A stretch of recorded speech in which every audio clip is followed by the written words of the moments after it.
All right. Hi, everyone. So we're here for our first lab of programming precision ag.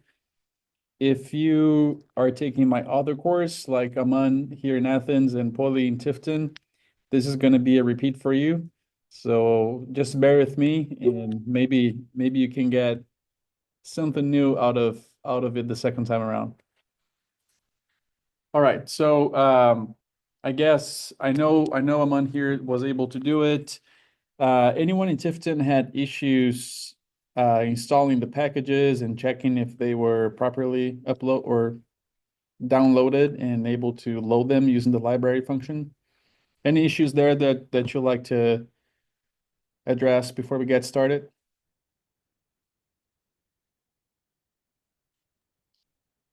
I think everyone was able to install the package. Awesome. Perfect. Thanks, Polly. All right, so let's get to our coding exercise then. So I asked you all to download the content from GitHub. I'm gonna open here my folder for the class.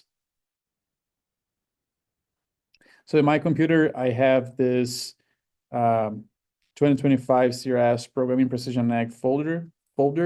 I would recommend that you have something like that as well to organize the files, as we're going to be developing a whole bunch of things, and it's going to be important that we organize things properly. All right, so I have an extra folder at this point than you, but if that material you downloaded from GitHub, if you want to move that inside of the main folder for the course, like I have here, on my side, it says 2025 PPA. On your side, it may say 2025 PPA-main, but that's the same thing. And if you open that, I have a few extra folders that you don't have yet, but you probably have here the 0 packages and the 04 class code. So I want to invite you to go into 04 class code. You should see this script there, the 0109 intro to R partial. So what I want you to do is to copy this. I don't want you to double click and launch in R yet. I just want you to copy this and then go back one level, go back one more level, where you go back to the main folder for the course. And then here, I want you to create a new subfolder. We're going to call it 01 underscore intro. So please go ahead and do that. And then go inside 01 intro and just paste the script that I share with you on GitHub. So a key point that I want to make here is that I never want you to get the material that I share with you on GitHub, download it, and then work with that file where it is. What I mean by that is I don't want you to be working with the files inside 2025 PPA. 2025 PPA is just a way for me to get the files to you.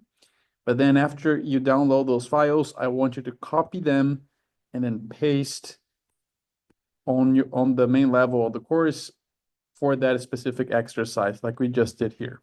So you should be seeing 0109 intro to R partial.R inside of 01 intro.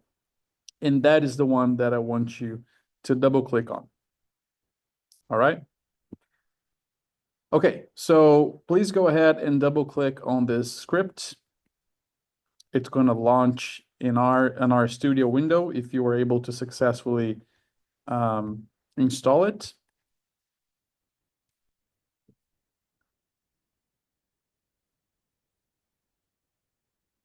Let me close this one. Okay, I think this is correct, even though it says the wrong course name there. But if yeah, this is the correct file. All right, was everyone, or I guess I will ask on the side of needing help. Was anyone not able to get to this point they need help with?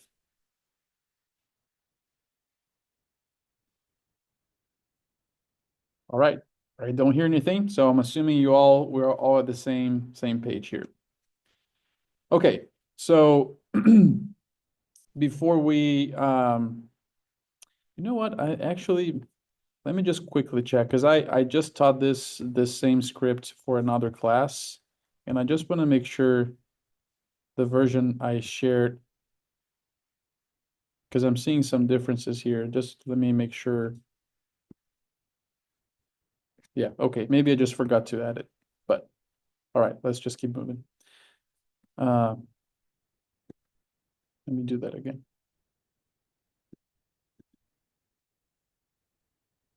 All right, so we just did this first step here.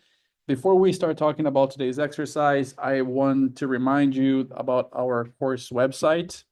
Here, I do see that maybe I forgot to edit this, but the 2025 DSA is my other course. But the link to this course, as you already have this link from previous presentations, and it's on my website, but it would be PPA and PPA instead of DSA. So this link will take you to my website for the page for this course. If you have not bookmarked that yet, I would highly recommend you do so, because we're going to be using that as a resource a lot. And then just to quickly remind you, we're going to use GitHub to share materials with you. I may share materials twice a week with you through there. It's going to be new data sets, it's going to be new partial codes that we'll complete in class, and so on. So that GitHub repo that you downloaded once will continuously be updated, and you're probably just going to have to re-download every single time. Because I'm asking you to not work directly with the files you get from 2025 PPA, but instead copy them and paste into the actual folder that you create, you could as easily just delete 2025 PPA each time after you move those, or after you copy those files to the new location. You know, because otherwise you're going to end up with a lot of 2025 PPA main folders each time that you download them. So just a suggestion, if you want to delete them after you copy and paste the files into the new project and just re-download next time with the new content, you can totally do that. Do not do that on the 01 intro though. That's going to be your folder. You don't want to delete your own working folder. All right, so as you've already seen, I record every single class period and I post that to YouTube. And so my goal is, as soon as I end class, I go back to my office and I upload that as soon as I get to my office. And so within 20 minutes to maybe an hour after class, you should already have each recording uploaded to YouTube. And then after that, I update the website to include the link on the website. So let's say if you go to my website and there's not a YouTube link for a given class that we just recently took, maybe check out on YouTube. Perhaps it's already uploaded to YouTube. I just did not have the time to upload the website. So YouTube is going to be the latest updates as far as having the recordings. All right, so before we get started talking about today's topics and what our learning objectives, I do want to go through with you all about changing some default behavior of RStudio. And this is what we're doing in this step here. So basically, RStudio has some default behaviors that either do not serve us well, or we just need to change to make it easier for us. The first one is going to be the fact that if you've been working with R in RStudio, you probably know that once you close RStudio, it will ask if you want to save that environment with all those variables. The default behavior is to save, and then next time you reopen RStudio, it brings back all that was there before. That behavior is really bad for reproducibility. And I just want to avoid that from happening to begin with. So let's say today you create an object, and you understand more about this if you're new to R, what an object is and how it's created and how it all connects. But let's say you create today an object, it is in your environment, and then you close RStudio, you save that object in that as that environment, and then tomorrow you open up again, that object comes back again. But maybe that object, maybe you change the code that created that object afterwards, but still have this object lying there. So it's just not a very good practice for reproducibility to have these ghost objects coming and going from your previous work sessions. So we're gonna change that behavior so we first go here to the tools and then global options. So I went to tools on the top, global options. The first tab here on the left is called general. So you're already in it. And then right here under workspace, mine is probably different from yours because I have already made these changes. On your side, this may be checked. I want to uncheck to look like mine. And then save workspace to our data on exit. I want yours to say never. If yours says any of the other options, just change it to never. And then make sure you hit apply on the bottom. The next thing I want you to change is also here on tools, global options, but now we go to the R Markdown tab. So this tab here, click on that tab. And here I want you, if this is, I don't fully remember how this looks on your side if it's the first time you're changing, but I want yours to look like mine on this part specifically. So if it's not checked, please check this box saying show document outline by default. And then show in document outline, select this option for sections and named chunks. Also hit apply, and then you can click OK to close this window. So the first thing we did was to avoid saving the environment from between sessions. The second thing we did was to have this outline of our script to show up, and including sections and name chunks. This is going to make more sense when we work with our markdown files, which we're not right now. But just so you're aware, that icon right there is the outline icon. If you click on it, you're going to see the outline of this script. And this script does not have chunks, so we don't see the chunks there because our scripts do not contain chunks. But anyways, this is the outline just for your reference. I'm going to close the outline here, but outlines are very useful, especially as your scripts start becoming longer and more complex. It's easier to navigate your script. If you have an outline, you can just click on and go through it. Okay, so here are my learning objectives for you all today. So especially if you're new to R, we'll become familiarized with using R in our studio. We're going to learn about R terminology and syntax, understand different object types in R, and what is an object, what makes an object to be this category. We're going to create a simple data and explore it both numerically and graphically. And then we're going to learn about RStudio projects, create our own project, and set up our subdirectories. So if some of these things don't make sense to you yet, don't worry. I hope they will by the end of class today. All right, so first thing here is I just want to talk to you and explain to you why RStudio. So R is this software we're using. Really, R is just the console. So this is the console. This is what R is. Within what we're seeing in this window, this is really what R is. Everything around, all the other windows and panes are all RStudio.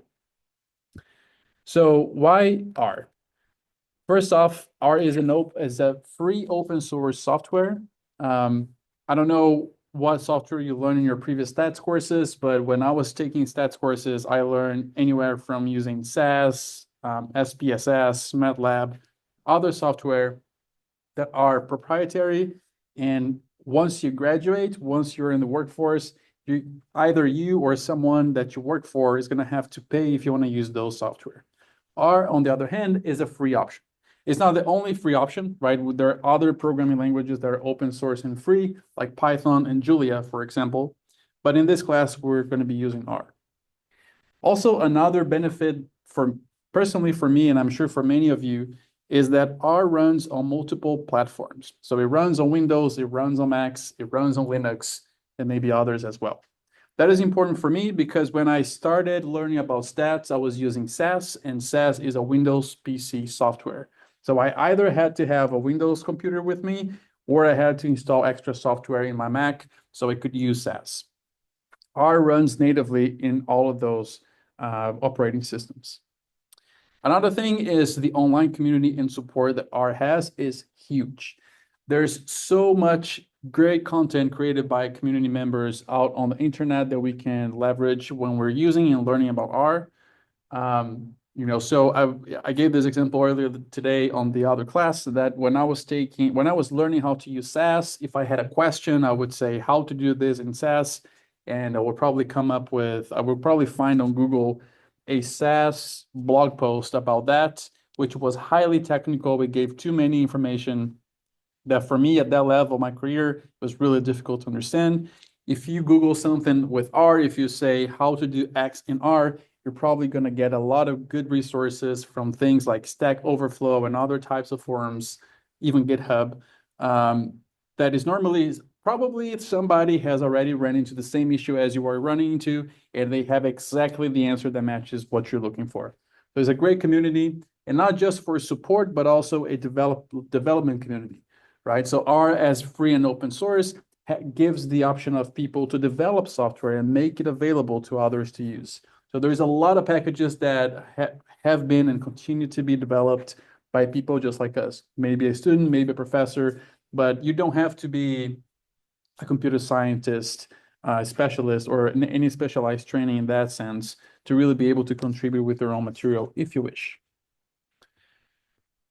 And that trickles down into continuous development, right? So because there are so many people working with it, because there are so many people interested in developing their own tools and making available to others, there's always new packages coming into being available for us to download and use. And even older packages continue to get updated because there's just this active community behind it. And really the R community is really an amazing one to be part of. And lastly, is related to reproducible research. I'm not sure if you've heard about this terminology, if you know what it means, but it is a really big deal across all different disciplines in research. Basically, the concept behind reproducible research is that if I hand you my data and my code, and we have the same software installed, so let's say R Studio packages and so on, you should be able to fully reproduce my results. That could be an analysis result, it could be tables, graphs, what have you. That is what reproducible research is in this context. And this reproducible or the reproducibility of research, or perhaps the lack of it, has been a very hot topic, especially a few years back when in this class, I'm going to give a more in-depth example that I didn't in the data science course this morning. So there was this study out of Duke University, so close to us here in Georgia, where a team of scientists developed this cancer detection or cancer diagnostic algorithm, where it was basically an algorithm that, given some information from a patient that was recently diagnosed with cancer, that algorithm could predict what was the best course of treatment for that specific patient. This is a big deal because oftentimes, as far as I understand, cancer patients, they go through many trial and error runs of what is the best treatment for them until they find what's the best. So being able to give right off the bat the best treatment for a patient is a big deal, right?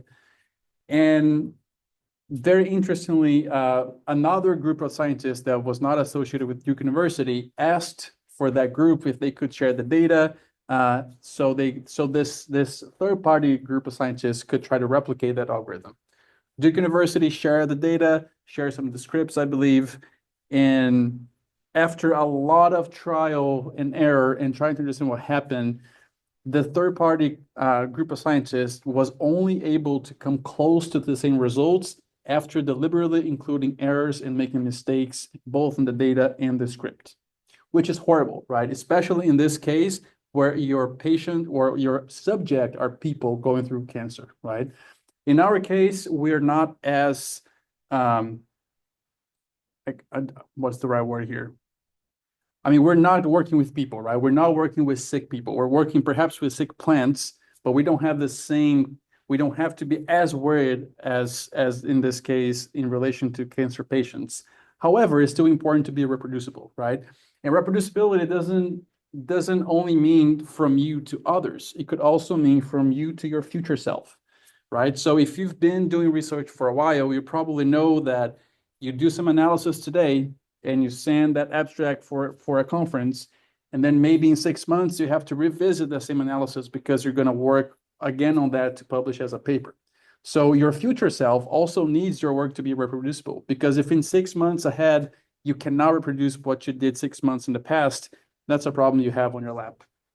So being able to reproduce science is really important. A good way of one of the tools that we can use to assure that is to use a programming language, because everything we do is documented as code, as you're going to see and learn in this class.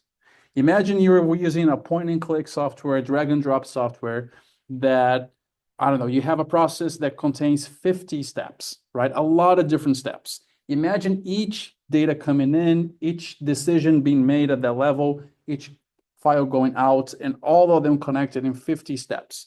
If you're doing this by point and clicking, unless you're taking very detailed notes of what you're doing, it's going to be very difficult for you to replicate that, even more difficult for somebody else to replicate that. With a programming language like R or Python or Julia, your steps are the code itself. The code is the documentation for what you're doing. You can always improve it by adding more comments and explanation around it, but the code itself is already documenting each step you're doing. So really a big tool for reproducible research. All right, so we talked about R, and maybe I did not make this point as strongly this morning in the previous class, but R is its own software and RStudio is its own software. They're two separate things, right? And that's why you install them separately. So R is the programming language. R is what we use. R is where the magic happens. RStudio is an integrated development environment, an IDE, that basically brings multiple components of an analysis in one window right in front of you and makes it a little bit easier to work with different aspects when you're going through an analysis. Also, another benefit of RStudio is that it has colored syntax. We're going to see that as we start coding today. We're going to have different types of words colored differently depending on what they are in the script, and also offers you syntax suggestions. So let's say you start typing and then you hit tab, it's going to give you a suggestion of the name you're looking for, of a function, perhaps of an argument. So it helps with that. R by itself does not have those features. All right, so let's talk about RStudio very quickly. Generally speaking, and maybe yours has a different color than mine, maybe yours have a different a different amount of detail than mine. But overall, RStudio is what we're seeing right in front of us, right? We can split it into 4 quadrants. So on the top, we have 2 quadrants. On the bottom, we have 2 quadrants, right? So if we think about it from this way that I just shifted things around a little. So we have this scripting part of RStudio, which is what we're using right now. Normally, every time we use some type of script in RStudio is going to appear on the top left. This is where we write code, but this is not where the magic happens. So we do write code so we can recycle that, reuse in the future. But really, the script is just, as far as R is concerned, the script is just text. It's really not more than that. Where the magic happens is on the console, which is the bottom left that I'm highlighting here. So the console is R. This is what R is. If we want to run a piece of code, we have to send it from our script to the console to be interpreted and give us a result. So we have the script on top left, we have the console on bottom left. On the top right, we have our environment. So this is where we're going to see the objects we create are going to appear here. And then on the bottom right, we have this part here that actually has many important tabs. So we have the Files tab, which is where we're going to navigate files. It's going to be really important as our analysis become more complex. It has a Plots tab, which perhaps is where the plots you generate appear. It has a Packages tab, which shows all of your packages. It has a Help tab. So every time we ask for help of a function in R, the documentation of that function will show up on this screen. And then it has a few others. So RStudio brings all these components in one window right in front of you.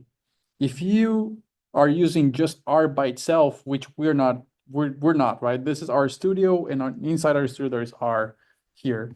But if you're just using R by itself, it would be a window that will have just this information I'm highlighting. And then if you would have to have a second window just for your code, And then if you create a plot, it would be a third window that would show up. So it's really not very well organized if you're doing that separately. Using RStudio brings all those things together into one view. So very, very useful. RStudio is not the only IDE out there, but in my opinion, it is one of the ones I prefer to use. So that's why we're using that. All right. So actually, let me check something here. In Tifton, so I think we have 5 people in Tifton, right? Who in Tifton has never worked with R? Like, how many people in Tifton had never worked with R? Okay, I see one hand. Is that Luke? Yeah, that's right. Okay, so is Luke the only one that has not worked with R in Tifton? Okay, so Luke, I'm gonna so if you have already worked with R, you may be seeing things that you already know, and just bear with me. But for Luke, for you that you're new to R, this is going to be a really important intro for you to understand how things are working out. All right, so R terminology, very important to get some terms that we know what we're talking about when we refer to them. So we're going to introduce the topic of an object in R. Before I show you and we create our first object, I just want to highlight here that R can also be used just as a calculator, just like what you would do in Excel, right? So this very similar way that you would do math in Excel, you would use this very similar notation in R. So for example, if I just type a number, I'm going to type 45. Okay, here's a tip for you if you are not using this yet. So I was telling you that the script is just where the code is, but it's not where the magic happens. For us to see the magic happen, we have to send whatever line of code we have on the script to the console, right? To do that, there's a couple different ways, but I want to show you a shortcut that's going to be very useful, and you will use this a lot. With your cursor blinking anywhere in the line of code you want to run, so it could be at the end like it is now, it could be at the beginning, it could be in the middle of it, I could highlight that line if I wanted, but just by having your cursor anywhere in that line of code, if you're on a Mac, you can push Command Return. If you are on a Windows PC, I believe is Control Enter. That shortcut sends that line of code, to the console where it is interpreted, and if needed, gives you an output, right? So it just sent the number 45 to the console. It just printed that object on the console, and that's it. We didn't ask to do anything with it. Now, let's say I wanted to do a calculation here. So let's say I wanted to divide that by 13. So very similar notation to Excel. Just increase my font to help. Now, if I have my cursor blinking there and I hit Command Return or Control Enter, notice that it sends the command to the console and then I get the answer back, right? So it didn't just print what I sent, but it showed what I sent and then gave me the outcome of that, which in this case is just a simple division. All right, so let's say that for some reason, I want to be able to recall this number. I want to be able to reutilize this number, this division here, the result of this division in the future in this script. How do I store it temporarily? That's what an object is. So what I want to do here is I want you to, well, if you're not yet, please, you can start coding with me at this point, and we're going to develop this script together in class today. So let's say I want to create an object that I'll call A. So let's just type A, and I want to save this result into A. The way we do that is to use the assignment symbol, which is less than dash, and then just type 45 divided by 13. I want to take a quick moment here to let you know that in R, this again, the less than dash is called the assignment symbol or the gets symbol. So we say A gets the result, or we assign the result to A.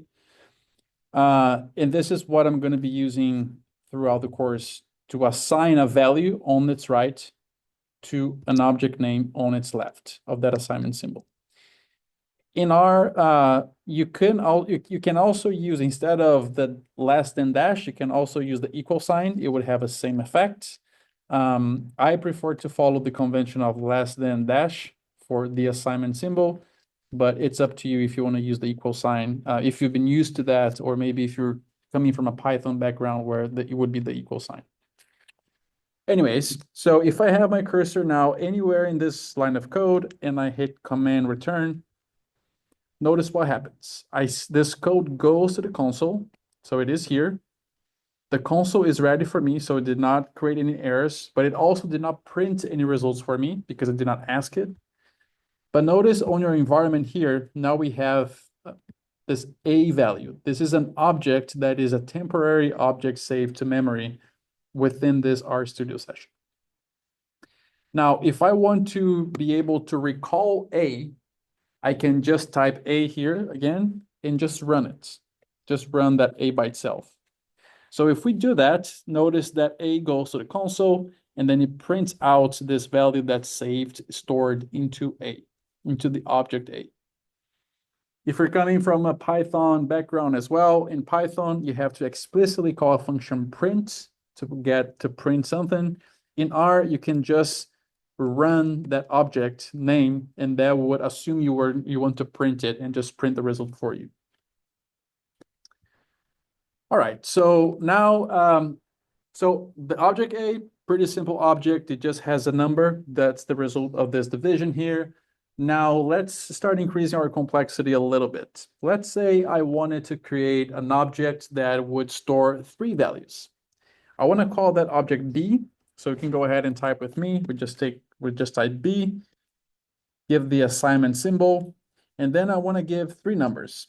So let's say I want to give 10, 15, 5. If we run that, it's not going to work. And here's the reason why. Every time you want to give multiple units of something to be stored as an object, we have to concatenate them into one chunk and give as one chunk.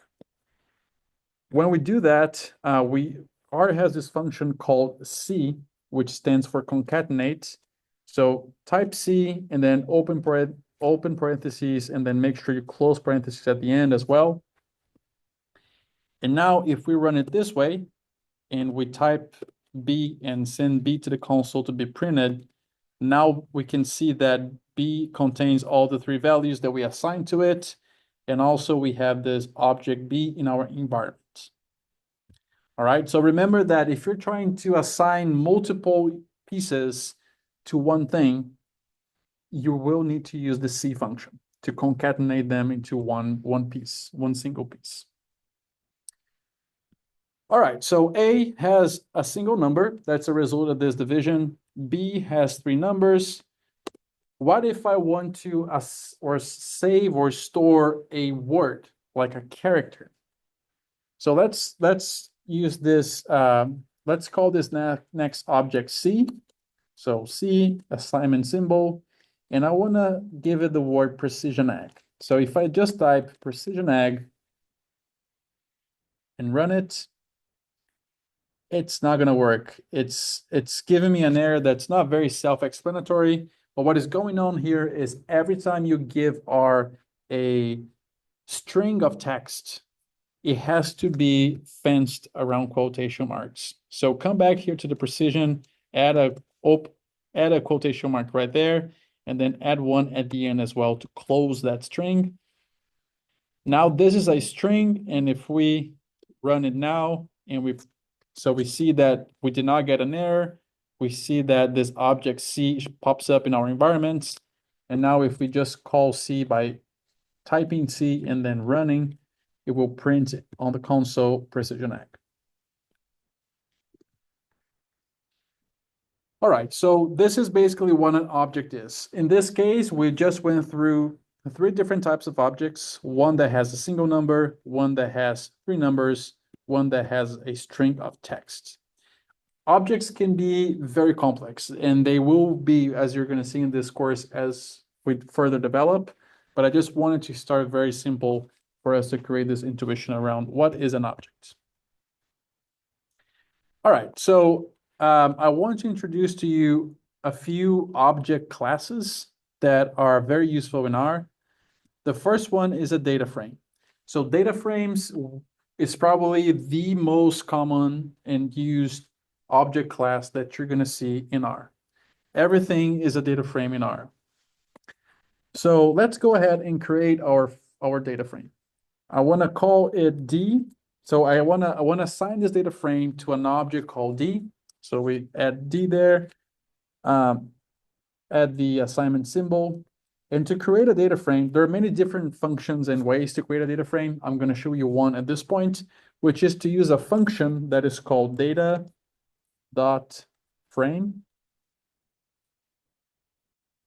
So here, what we're going to do is we first tell what's the name of the column that I want to create, and then I say what values would go under that column. So I want to create a column that is going to be called number. And what I want to have under this column here is all values that we stored under the object B. If you remember, B has 3 values. So I'm going to say number equal to B. Right? So just as a reminder, B is an object that we created. Number is not an object yet. It is just the name of the column that we're creating. If you come right after B, you can add a comma and hit return or enter just to break line and make it easier to read. The next column I want to create is called ID. And then I want ID to be equal to the object C. If you remember, C is the object that we save the string precision ag. All right, so we can go ahead and run this. If you got errors, I would say make sure you have a comma here and make sure you're closing that opening parentheses as well. So object D popped up on our environment as well. We can see that right there. And then let's print to see how it looks like. So if I just add D here and I run it, send it to the console, this is what it looks like. So we have a column with number, and this data frame has 3 rows. The reason for that is because the object B had 3 numbers, so each number went in 1 row. And then notice what happened with the ID column. So the object C, I'm just going to print C so you see what you get a refresher what it was. C was just precision ag. It was just that string of text. Now, when we make a data frame where one of the columns has 3 values and the other one has just 1, that one value that C had was basically recycled to fill in the gap and have everything as that same value of ID.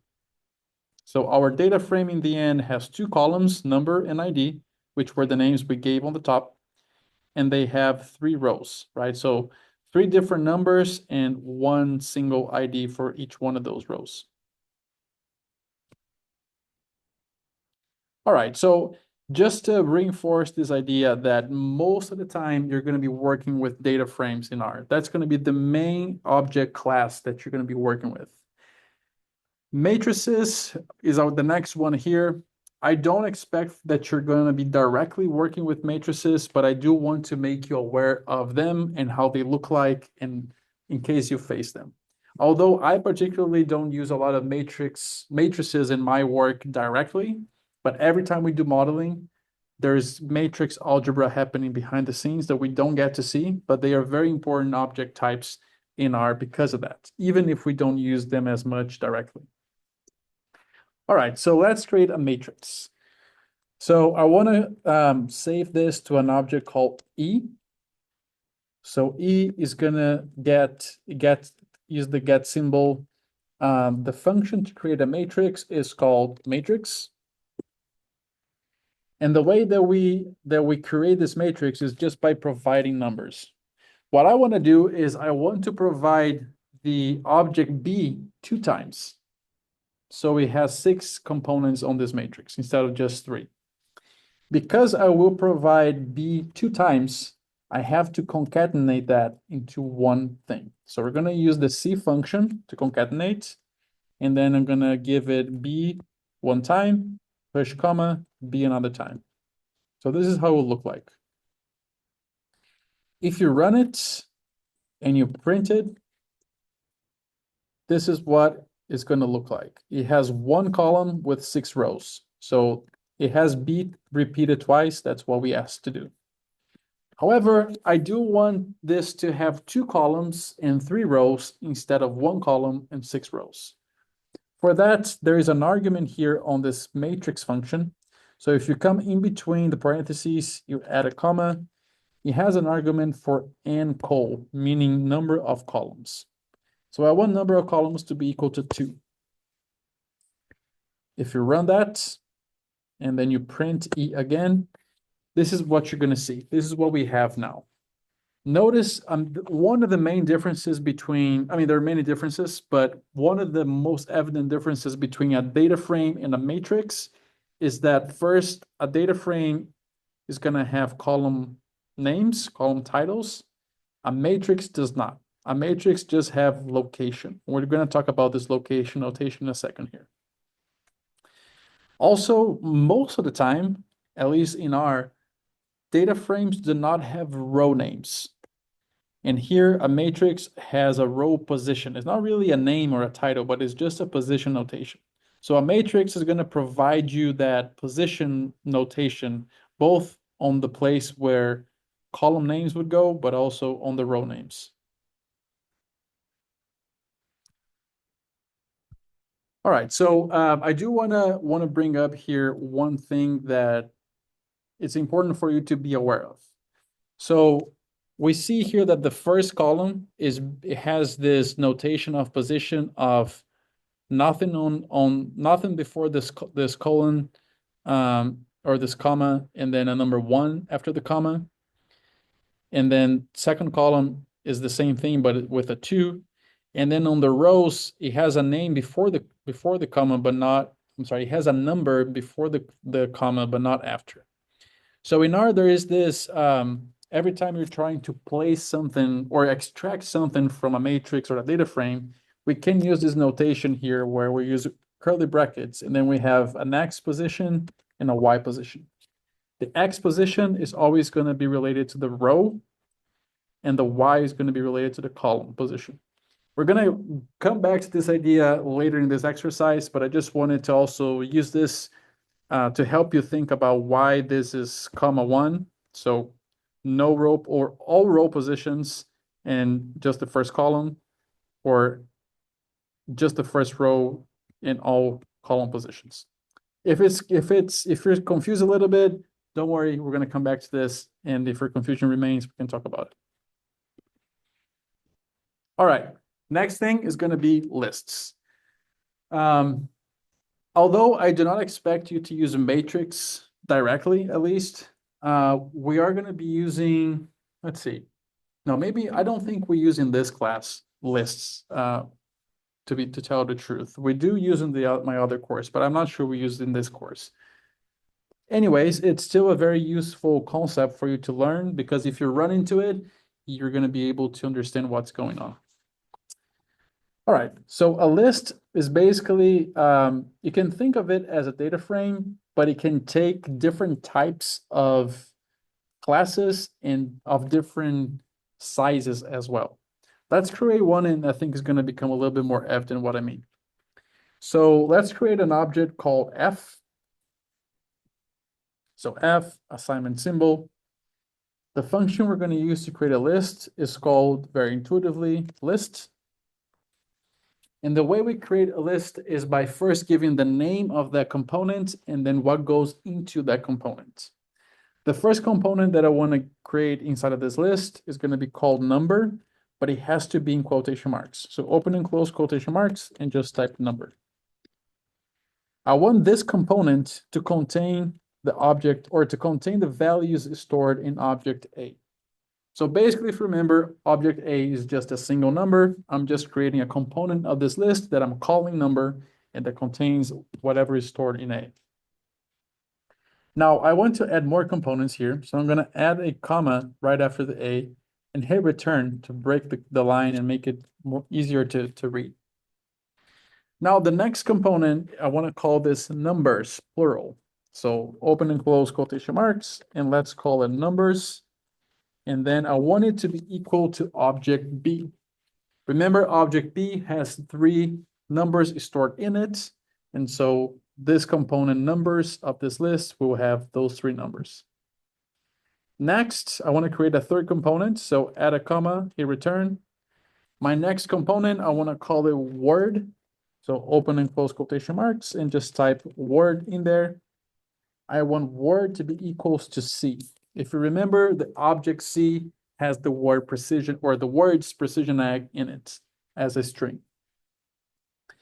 Lastly, if you add a comma here, the last component of this list, I want to call data. So open and close quotation, type data. That's going to be equal to the object named D. If you remember, D is a data frame that we created above. Now, if you got all of your quotation marks right, if you got your commas right as well, and you had your closing parentheses, this should run without no errors.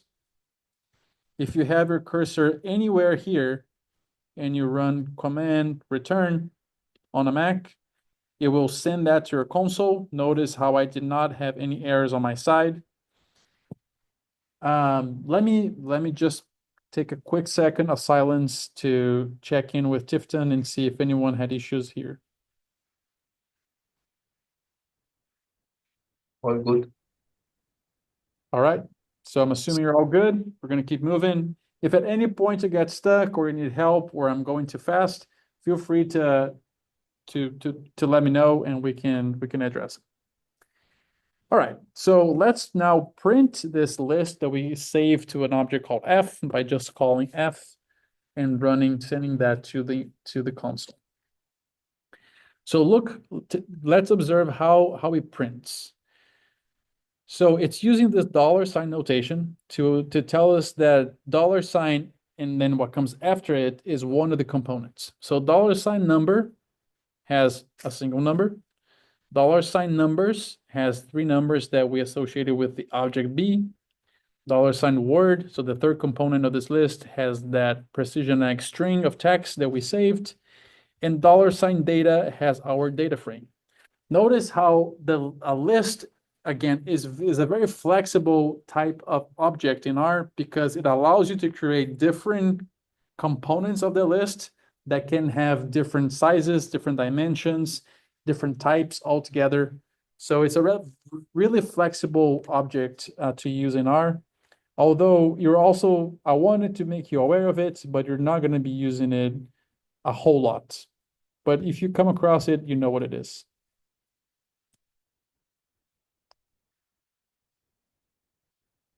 All right, so one function I want to introduce to you here is a very important function for us to learn how is R interpreting the class of a given object or column. I know this may not sound like it makes a lot of sense now, but I assure you will as we progress in the course. So the function is called class. So if you just call that function, and let's say I want to know what is the class, what is the object type of this object that I'm calling F. So if I say class F and I run it, R tells me it is a list. This is not just the name. It's not just, oh, of course it's a list. I mean, we created with the name list. It's not just that, but it's also the fact that R treats different objects differently. And it's important for us to make sure how R is interpreting that object so we know it is treating the way it should. An easy, quick example here just to demonstrate for you. We're not seeing this yet in this exercise, but whenever we bring in data, let's say if you have data from a study and you have blocks, let's say it's a randomized complete block design, you have blocks, you have reps. And on your Excel sheet, you name those blocks as 1, 2, 3, 4 with numbers. When you bring that into R, because that column has numbers, R is going to guess that the object type of that column is numerical. All right, what's the problem with that? The problem is block number 2 is not 2 times more than block number 1. or block number 4 is not 2 times more than block number 2. There is no numerical true meaning behind that. We could have named our blocks A, B, C, D, and they would have the same meaning still. The reason why that can be an issue is because, for example, if you do an analysis with that block as part of the analysis, which normally it should be part if you had a block design, and that column is being considered numerical because it's named 1, 2, 3, 4, R is going to run a different type of analysis than what it should do. It's going to try to calculate things differently instead of assuming them to be categorical or like A, B, C, D. We're not going to get into a lot of that detail right now, but that was just a very simple, easy example why it's important for us to know how R is interpreting the variables, because if it's not interpreting the correct way, we should fix it before we run analysis. And the function class is what we use for that. All right, so because F is a list that has components to it, we can use the $sign to sample those components. So let's say, so R has number, numbers, word, and data. I'm sorry, F object has number, numbers, word, and data. So what if I wanted to know the class of one of these components? So the F at the level of F, everything together, this is a list. But what is the class of each one of these components? So let's check the class. So type with me class of F, and then the way that we go inside F into its components is using $sign. And you're going to see that as you type $sign, it's going to give you the options available inside F. What if I want to know the class of the column number inside F? We can just type this. So class F $sign number and run it. Notice how class $sign number is not a list. It should not be a list because F is the list. But number inside F has its own class of numeric. Right? Now, the same thing we can do. So every time you have an object that has components to it, you can think of a list having these components, but a data frame also has components. Each column is a component, if you think of from that perspective. So we can also check this for a data frame. So let's get the class of the object D, which was the data frame that we created. So the class of that is data.frame. It makes sense, right? It's intuitive that it would be a data frame. But what if I want to know what is the class of one of the columns inside the data frame? So we could use class D $sign, and then I get to choose one of those columns that the object D has. I want to ask for that $sign ID. So if we run this, ID is considered by R as type character. Notice how these all have different types.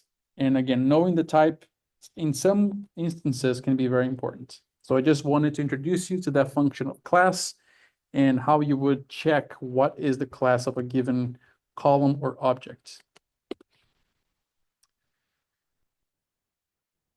All right, so the next thing is function. Let's talk about what is a function, what makes a function to be a function, and how we can learn more about it.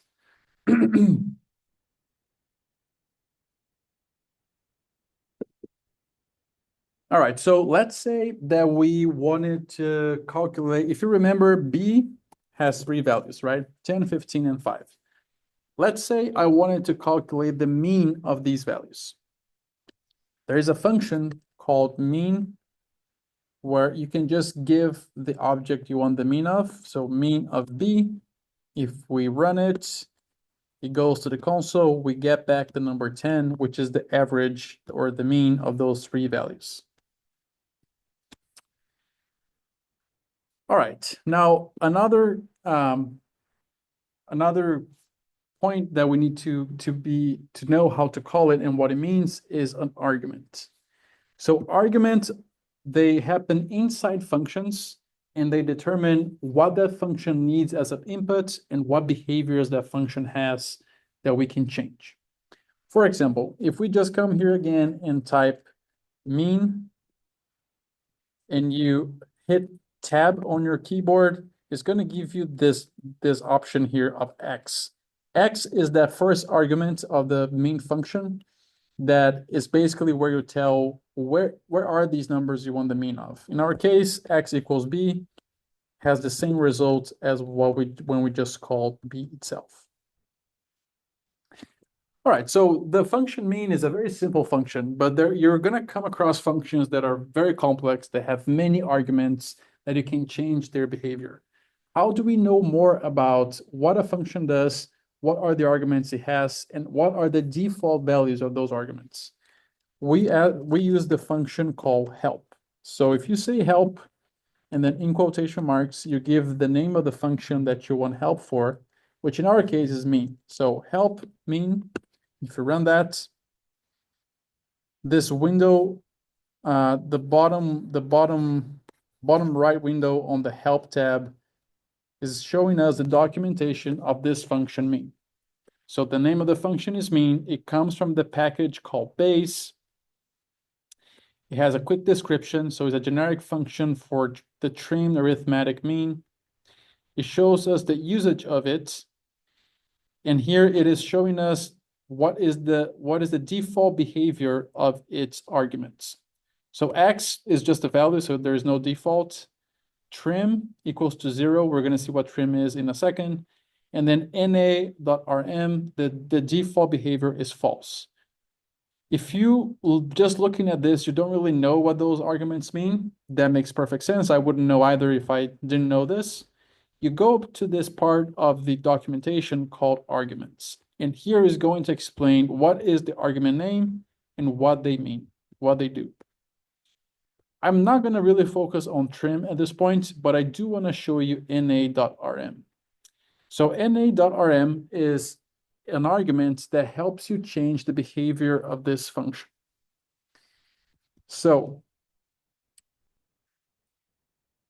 let me see here what I want to show you next.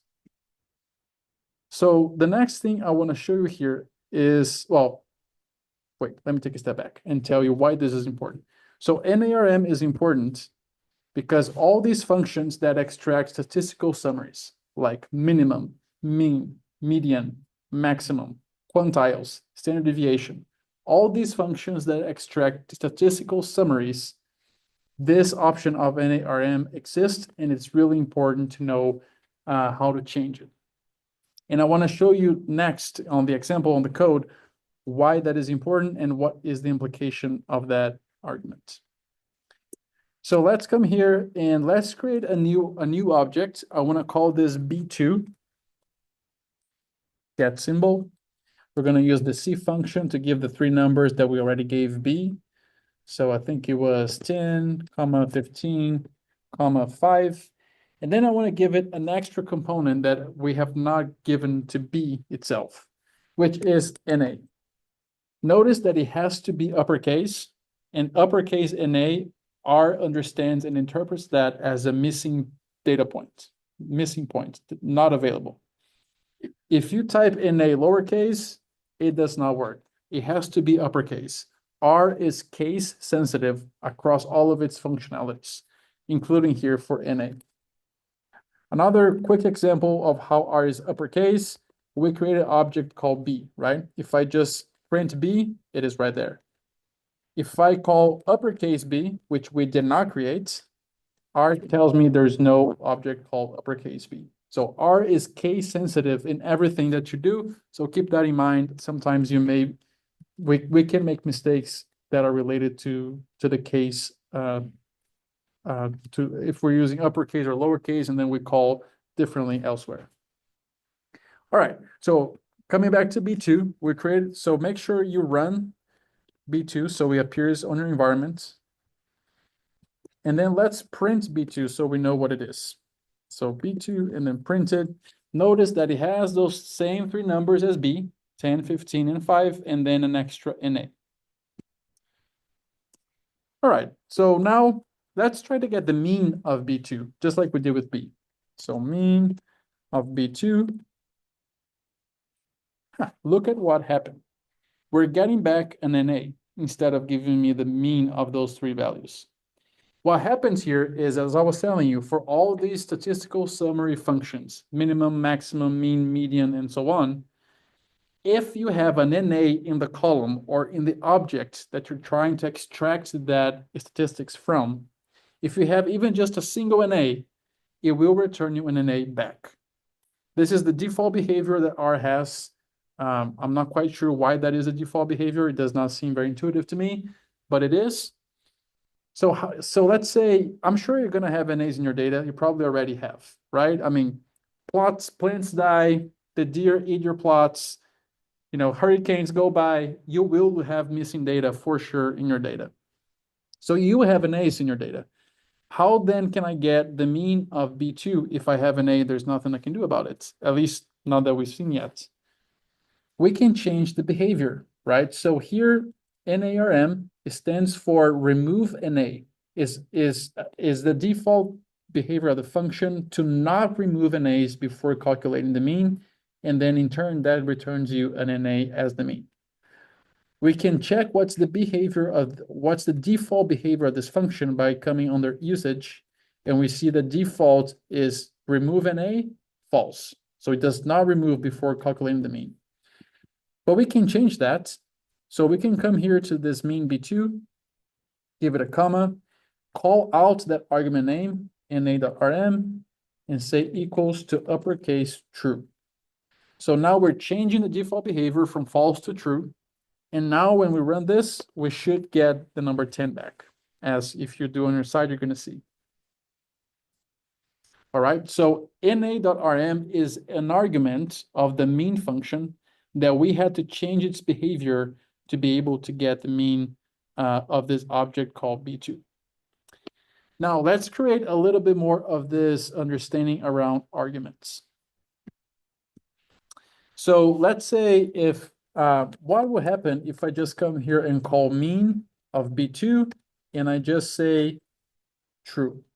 So while I'm not explicitly calling na.rm, I'm just saying true. If I run that, I get an error saying that trim must be numeric of length 1. What is happening here is if you do not call out the name of the argument like we did on this row, but not on this one, that function is going to take values in the same of arguments in the same order as specified on the documentation. So the first value is x, which is where are the values we want the mean of. The second value is trim. So it was expecting some value that would change the behavior of trim. And then only the third location here is na.rm.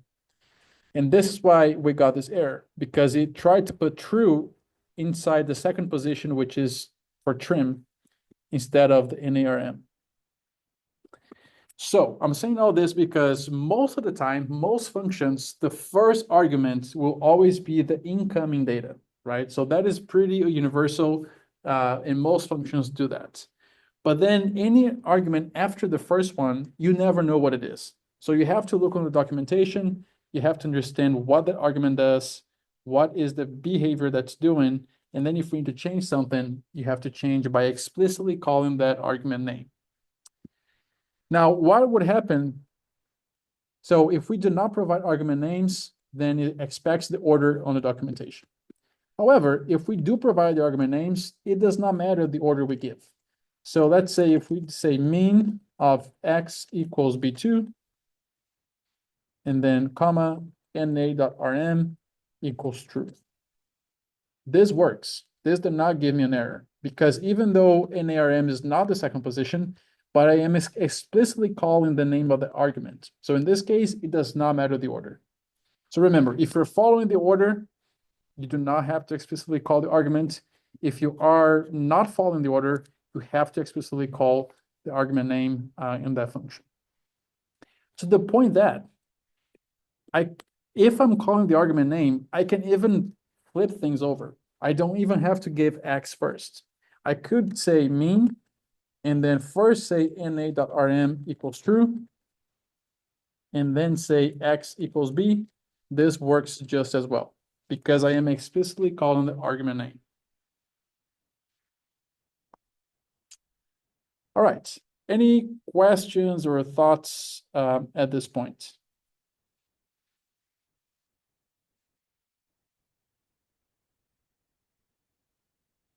All right, I'm not hearing any, so I'll just keep moving. Next is the concept of a package.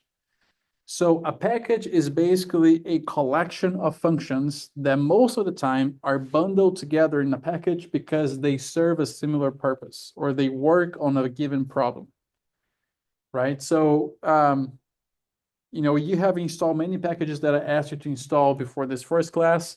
Each one of those packages are serving a purpose that perhaps is very specific to certain tasks. So some packages may be for plotting, others may be for data wrangling, others may be for statistical analysis, and so on. There's a very key concept in R that I do want to make sure you understand of the difference between installing a package and loading a package. Now, installing a package is what you've done on the script I sent you. Well, I guess you did both on that script, but the first thing that you did was to install some packages. And we only install a package once, most of the time once, or maybe twice. We only use the installed packages when it's the first time you're installing that package, so you don't have it installed yet, or if you already have installed, but you want to update to a new version that was released. Those are the only two situations that you use the install.packages function. And I do want to call you or ask you to uncomment this row here where it says install packages Tibble and just run that. We're going to install this package that I have not asked you to install before. Please go ahead and install it. And then every time that you run that install.packages, I would highly recommend you either add the hashtag again, so you make it unavailable to R to interpret, or just delete this line of code from the script. It's going to have the same impact. You do not need to keep those install.packages there. Perhaps something else I forgot to mention and I just realized is that in an R script, which is what we're working with here, if you want to add a comment or you want to add something that you do not want R to interpret, you can avoid R from interpreting it by adding a hashtag in front of it or a pound sign in front of it, like this, right? So you can see that every time I'm adding words like English words that are not functions, I'm using at least one hashtag, so R does not interpret it. So for example, if I right now send this line of code to the console, R is not going to try to interpret it. It did not try to install packages because I commented off that line. If you remove the pound sign, then it will try to interpret and it will run if it knows how to run what you're asking. All right, so again, install packages, we do that once, maybe twice, or maybe more than that if you want to update the package, but it is very rare for you to do that. However, once you have installed a package in R, every time you open R or Studio, you have to load that package. And to load a package, we use the function library. So let's go ahead here and load this package Tibble by calling library and then Tibble. Now, why is that? I mean, if you think of it, wouldn't it be just easier if R gave me all the packages I installed and make them all available every time I open R Studio? I mean, yes, maybe in the beginning when you don't have a lot of packages installed. But as you keep using R for your research and for your studies, you will start installing a lot of packages. I don't know how many I have, but I would probably guess more than 500 packages I installed over time. So it does not make sense for R to make all those functions from 500 packages available to every single R Studio instance you open, if perhaps you're going to use only 5 of those 500 packages, right? It does not make sense to keep all that much information in memory. So this is why we install once, and it is in your computer, it is there, but we have to load it every single time we open R or R Studio to make those functions from that package available for us to use. So as we move forward in our exercise, just wanted to ask you to make sure that you have installed the package Tibble with the code above and that you load it as well using the library function.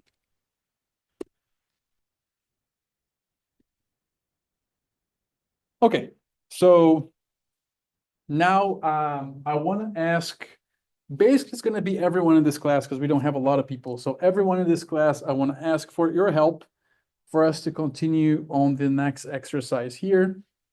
And that's going to be, I want to create a data frame that we're going to create together, and then we're going to play around with it afterwards.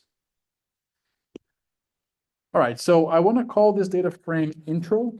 So you can go ahead and give that name, give the assignment symbol. We're going to use a different function now. If you remember, when we created the data frame before, we used the function data.frame.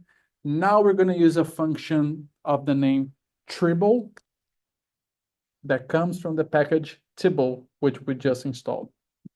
It is a different function because the way that we specify how our data frame is going to be organized is different, and I think it's more intuitive. So if you're creating data frames in R itself, which we're doing here, but it does not happen often. Normally you bring a data frame from outside, right? But if you're creating a data frame that's small and simple in R, like we're doing here, the Tribble function can be very useful. So how does it work? We first give the column names, and the way that we do that is by using the tilde symbol, which is this squiggly line here. If you don't know where that is on your keyboard, at least on my keyboard, it is on the top left, right below the escape button, right next to number 1. On some keyboards, it may be close to the enter or return key all the way to the right. So look for that symbol that's called tilde. So let's give it tilde, and then the name of the column, the first column I want to have on this data frame is going to be called name. I guess before I move forward, I know here in Athens, Aman is good. In Tifton, anyone having any type of issue, including finding the tilde on your keyboards?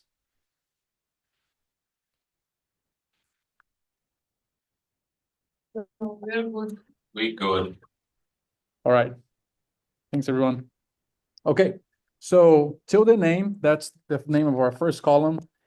Give it a comma, and let's give another tilde here to create another column. I want to call it height.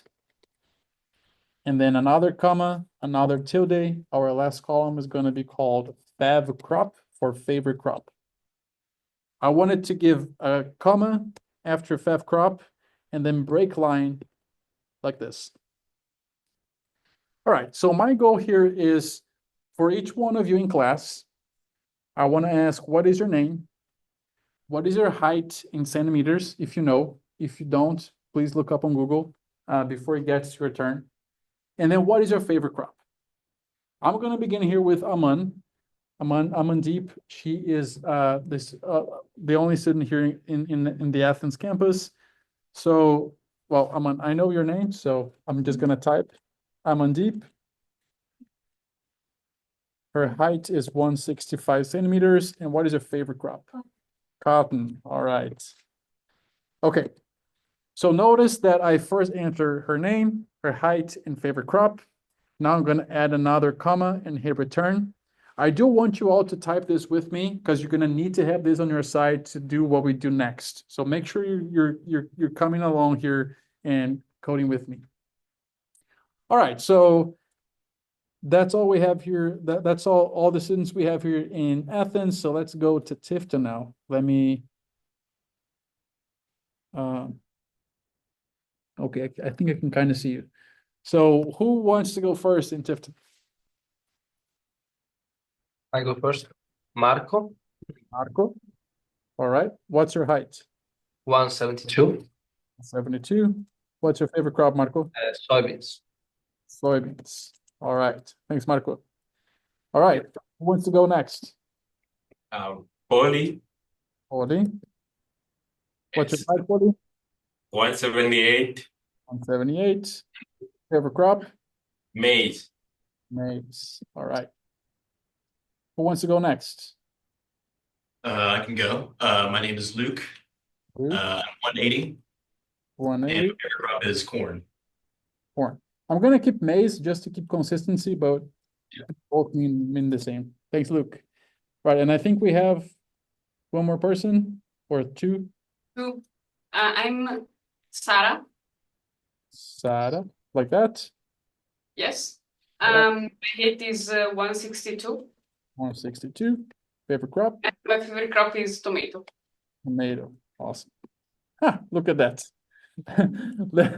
I think there's a color in R called tomato, so that's why I did that. I'm gonna misspell tomato just to avoid that from happening because I think it could cause some issues that I don't want to happen in class. All right, and then our last student, Khyati, say that again. Khyati, Khyati. Kathy. All right, perfect. Kathy, I. Okay. oops, sorry. It's fine. Sorry. Is that right? Yeah. Yes. It's 155. 165. Favorite crop? 155. It's 55. Oh, 55. I'm sorry. And the crop is pecan. Perfect. All right. So all of you, I wanted for you all to type along with me. So make sure to make sure you did not run into issues. Make sure you have the tilde in front of the column names. Make sure you did not forget any commas. And make sure that all the names are in quotation marks. The heights are not, they're just numbers, and the favorite crops in quotation marks. And that you have your commas at the end of the rows here, and you have your closing parentheses at the end. As long as you have all that, you should be good. You're gonna find out if you have any errors or not once you run it. So if you have your cursor anywhere in any of these lines of code, and you just hit command return, it goes to your console. And if it did not say error, then you did a great job. If it said error, you may be missing a parentheses, a tilde, or a comma somewhere. I just want to give a quick moment before we keep going to ask if anyone needs help if you got an error at this point.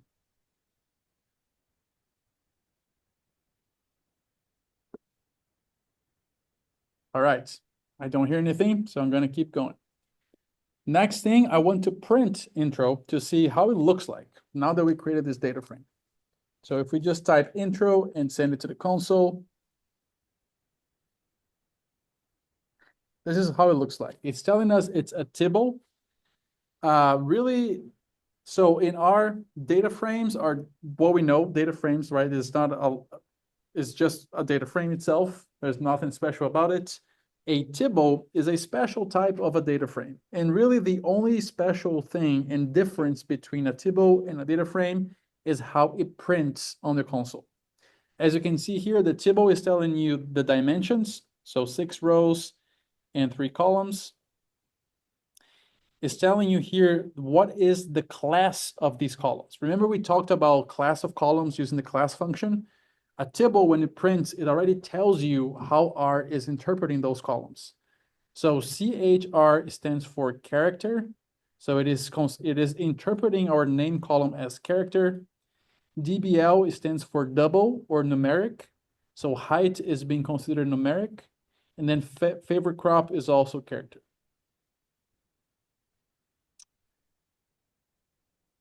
All right, so I do want to check a few things about this data frame. The first one is I want to check what's the class, right? We've been talking about the class. So when we printed intro, it showed us what's the class of the columns, but it did not tell us what's the class of the intro object itself. So if we wanted to do that, if you come here to the next line of code, we can just ask for class and say intro. The result of that is a tibble data frame, tibble, or a data frame. Pretty straightforward. It's just saying that it is, in its root, is a data frame, but it's also a tibble, which basically just means that it's printed in a more friendly way on the console. That's the only difference for the most part. Another very important function that we're going to use here is the function summary. So let's call summary of intro. If you run this and you look on the console, this is what it has for us. So for character columns like name and faf crop, it's really not that useful. The summary gives us is just really saying the length, which is the number of rows, which we already knew it. So not very useful. But for our numerical column, height, it's very useful. If you look at it, it's giving us a statistical distribution summary. It's giving what's the minimum value of the column, what's the first quantile, median, mean, third quantile, and maximum. In this case here, our data frame only has 6 rows. So it's not like, oh my gosh, I really needed to look at the summary to see what was the minimum or the max or whatever. So you may think, it's not really that useful. But imagine you have a data set with 35,000 rows, which we will have at some point in this class. It is really difficult for you to just visually assess those numbers, all of them, and make sense of them. So the summary function really helps us to do that. And it's really a very key function when we're doing exploratory data analysis to catch some mistakes that may exist in the data frame that you're not aware of. For example, let's say that this data set, or let's say we have a yield data set with 30,000 rows. And I ask for the summary, and my minimum value is a negative value. We know that there is no such thing as a negative yield value. That does not exist, right? Maybe you can have a 0 if the deer harvested for you before you got there, but not negative, right? So if you have a negative value, for example, in a column where negative values do not exist biologically, you already can spot very easily that there is something wrong with that value. So you should go back to the data set, see where is the negative value. Is it a typing error? Is it a machine recording error? What happened there? Something happened and you have to take care of that before you do analysis, right? So the summary function helps us to get this very quick snapshot of all of your columns. And especially if they are numerical, it's a very, very easy way to get that snapshot and a useful one. Okay, so today we're going until 4:20. Maybe let's go just a couple more minutes till 3:45, and then I'll give you a 5-minute break in case you want to stretch, go to the restroom, whatever, have some water, and then we'll come back. So let's just work for 2 more minutes here, and then we'll take a quick break and then be back. So the next thing I want to show you here is our 2 functions that, although I don't use them as much these days, but I think are important functions for you to be aware. One is the function head. So if we use the function head and call the package, the object intro, the function head is basically going to give us the top 6 observations of this data frame. In our case, that is no different than just print an intro because intro only has 6 rows anyways. But imagine if intro had thousands of rows. You don't want to print 30,000 rows on your console. That would be a lot and you don't have to. There's no reason for that. So head is just a way for you to make sure you get just the initial rows so you get an idea of the structure of the data set without having to print a lot of rows. One argument we can change here is the argument called n. So n controls how many rows of the top ones I want to print. So n equals 2. Let's change that to 2. And then head only gives us the first rows of this data set. In a similar way, there is a function called tail. So head gives you the top 6 rows, tail gives you the bottom 6 rows. So if we were to ask for tail of intro, and again, if we just ask like this, it's going to be all 6 rows because it's the bottom 6, but we only have 6 anyways. So let's already change that to n equals 2. So if we ask for tail of intro, n equals 2, it gives us the last 2 rows. And this is what it is. All right, so we still have exercise to do today. So we have until 4:20, but I do want to give you a quick break. So let's take 5-minute break here and we'll come back at 3:50 and continue our exercise.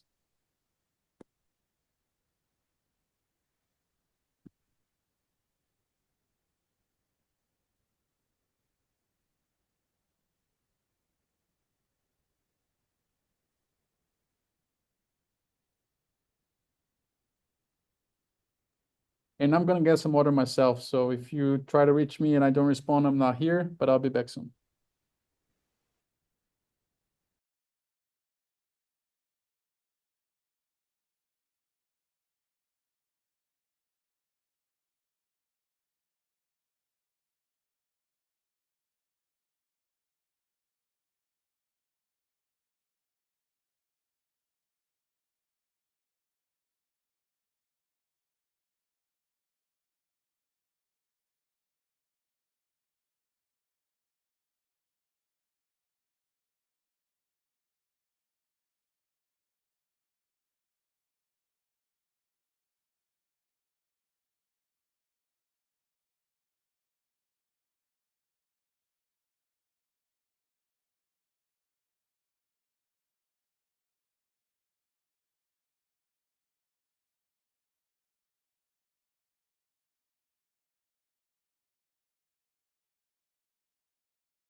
So I will respect the 5 minute break, but I'm back here if anyone has any questions or any issues, feel free to let me know.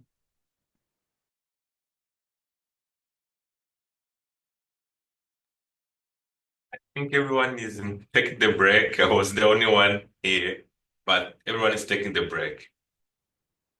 Yeah. Sounds good, Paulie. I was making fun with Aman, asking if Okay. he had many questions because both of you guys are in both courses, so Yes. It's fun. It's fun so far. nice. Yeah. How is Athens? Is it snowing? Has it started snowing? Not yet, but it's Okay. we have forecasts of snow and ice and Mm. all those fun things for tomorrow. So the Okay. campus is going to be closed, so people are going to be working from home. Yeah. Is it still like how many hours of snow do you think y'all are gonna get? Like it's still in the afternoon, right? So the snow or the winter weather watch starts at 7 a.m. So I don't Um, know if it's going to start that early, but it's definitely going to be very cold. And the issue is not just the snow, but even if we just get rain or freezing rain, that ice is really, I Gonna be think, what we're slippery. fearing the most. yeah. For sure. I don't think in Tifton, I don't think it's going to get No. that far south, right? No, we're not in danger of that down here. Yeah. Yeah, I wish we were not getting this weather up here. I was heading out to a conference tomorrow, and I had Oh, to. Oh, So, no. yeah. Rough. No. mhm. Yeah, snow tomorrow. Minneapolis. That's good thought. It's good. Have a snow day. Then we leave Luis there, so it's further to work.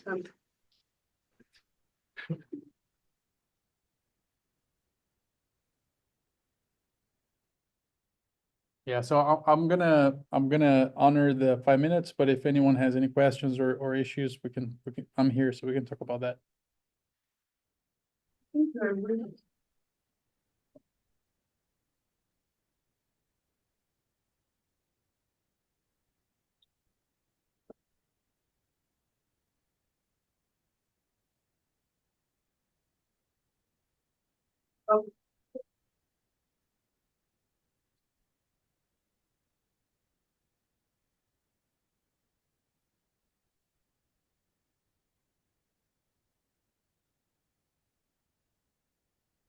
All right, so 3:50. Let's get back to it.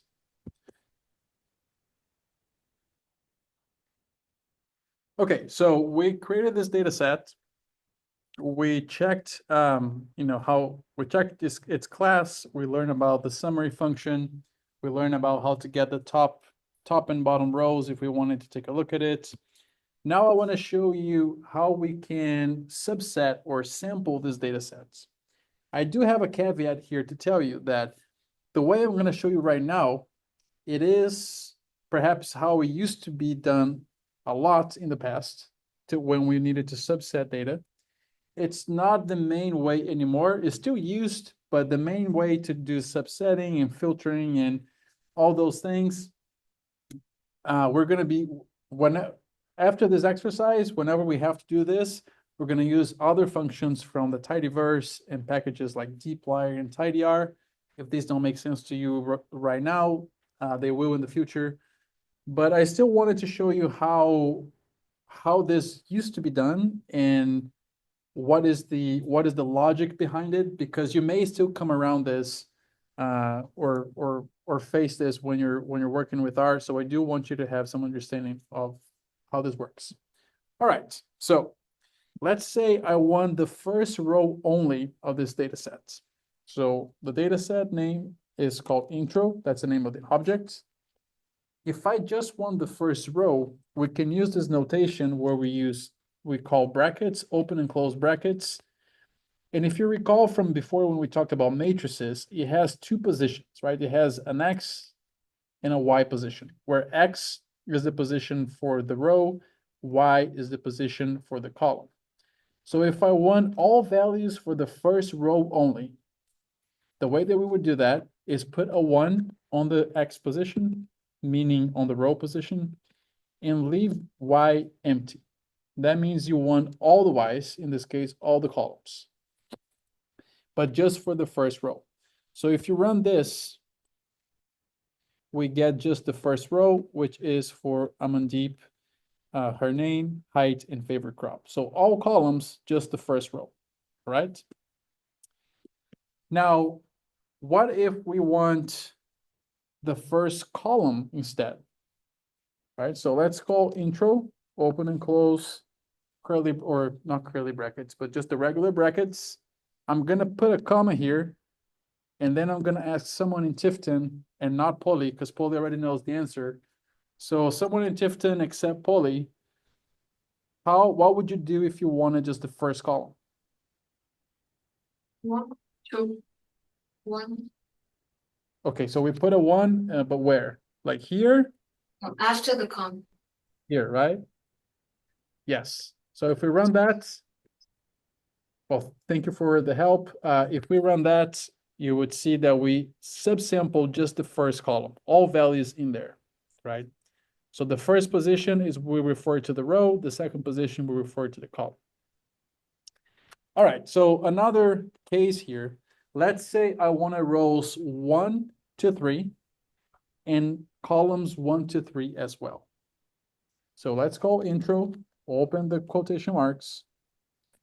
And I'm going to show you a trick here that we do in R. So if I want 1 to 3, meaning a sequence of numbers where I want everything in between, so 1, 2, and 3, we can use the colon symbol here. So 1, colon 3, if I just run this on my console, just so you see what it happens, 1, colon 3 turns into 1, 2, 3. Of course, in this case, you could say, well, it's not difficult to type 1, 2, and 3, right? It's not that big of a deal to use colon in this example, and I would agree with you. But the usefulness of this trick is, let's say if you want to generate 100 numbers from 1 to 100, it is more work to type 1, 2, 3 all the way to 100. But you could do 1, colon 100 and get all those numbers in sequence, right? So this trick here of the colon is really useful for purposes like this. Now, if I want rows 1, 2, 3, this is what I do. I give it a comma, and then I also want columns 1, 2, 3. So I say again 1, column 3. If I run this, I get the first 3 rows, right? Because that's what I asked there. and the first three columns, and we only have three columns anyways. But we could maybe change this to 1 column 2 to get just the first 2 columns instead. Right? So we get the first 3 rows, the first 2 columns. This is how we would do that. All right, so now let's add a little bit of complexity to this problem. What if I actually wanted rows 1 and 3, or in other words, I do not want row number 2, and columns 1 and 3, so not column number 2. We're gonna use intro, call the bracket notation. Because I want 2 values and they're not sequential, they're not in order, or they're not in that sequence, I need to use the C function to concatenate and give 2 values to the row, 2 values to the column position. So let's use the C function and say that I want 1, 3. Outside of this parentheses, we give it a comma. And then on the column position, we again say C function 1, 3. If we run this, now we're getting the first and third rows, Amandeep and Polly, and the first and third columns, name and favorite crop. So this is how you would do that type of subsampling, both in columns and in rows, using the bracket notation. Again, we're likely not going to use this much in this course, but it's still important for you to understand how that works, because you may come across that in different ways. All right. So now I want to create a plot with the data we have. I want to show you again, I want to print intro on my console so we see all the rows, all the columns. And I want to, give me a second here, I'm going to launch a chalkboard for us to all be able to see together.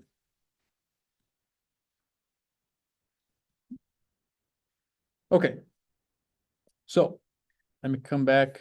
Let me just move some things around. Okay, so going back to our data set, this is what it looks like.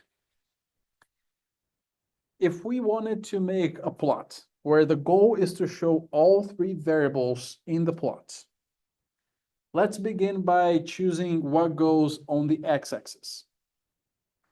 Anyone has any suggestions?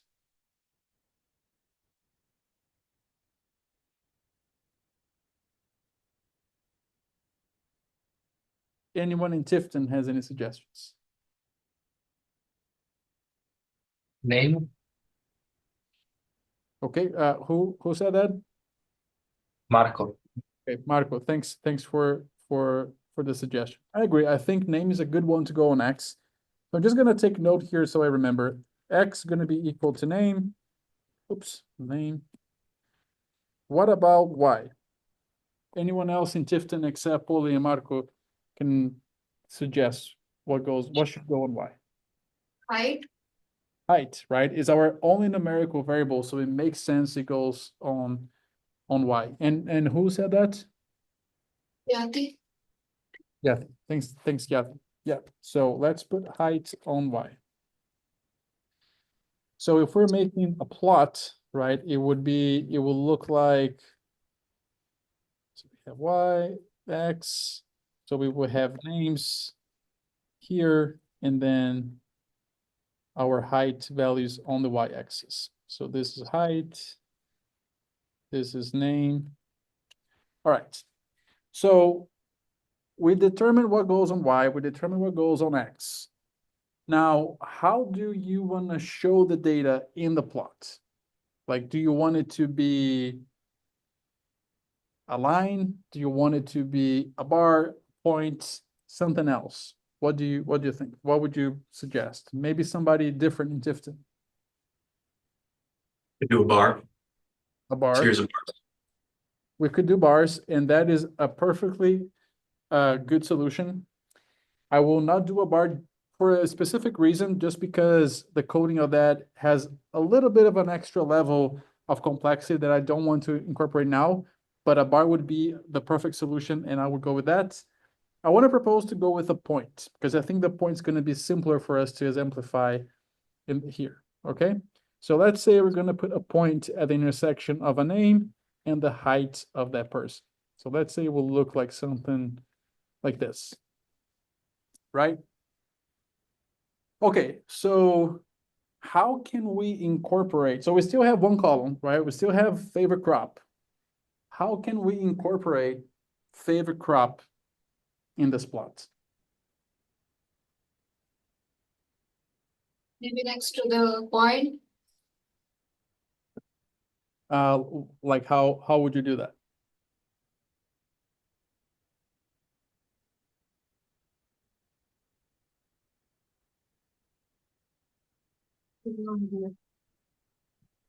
But I've seen graphs with some kind of text next to the point, like outliners. Like some text, like Yeah, yes, we yeah. could do that. That is a solution. But there is a different one that I want to see if I can get you all to be thinking of. So that is a perfect solution as well, but maybe let's think of another way, maybe even a simpler way than that. Anyone has any other thoughts? Make another plot with crop and height. Okay, we could do another plot. But what if we want to show all three on the same plot?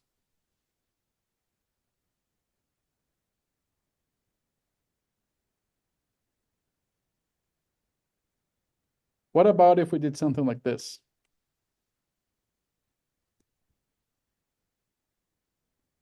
Oh, I deleted, mistake. Where each color is a different crop, right? So we can use color to add a third variable into this plot here. I think that would be an easy solution for us to do. So that is exactly, so everything that we are seeing on this chalkboard is what we're going to implement by code at this point. Okay, I want to delete these. It was just for my reference of what you all are saying. So a very popular package to make plots in R is called ggplot2. I want to ask you to remove that pound sign right there. Run this line of code and install it. I'm going to do on my side. And I don't anticipate you getting issues with it. I hope you don't. And as it is installing, you can go ahead and already either include again the hashtag in front of it or just delete this line of code, because remember, we just install once, but we load using the library function every time. So once it finished installing, and you know it finished because the console shows an idle, the way that it shows it's idling to us is it has the greater than symbol and it has your cursor blinking. Also, if it's not in idle, if it is working, it's going to show a stop sign, like a stop sign here. So it doesn't have a stop sign. It shows me the greater than and the blinking cursor. It is in idle, meaning that it has finished to do what I asked. It finished to install the package. All right, so we talked about that we install once, but we load every time. So let's go ahead and call the function library so we can load ggplot2. Make sure you run the library ggplot2 so we get its functions available to us. All right, so the first thing I want to do with you is create a plot. The plot is just to replicate the plot that we just described on that chalkboard. So let's go ahead and create this plot in ggplot. Well, wait, let me take one step back here.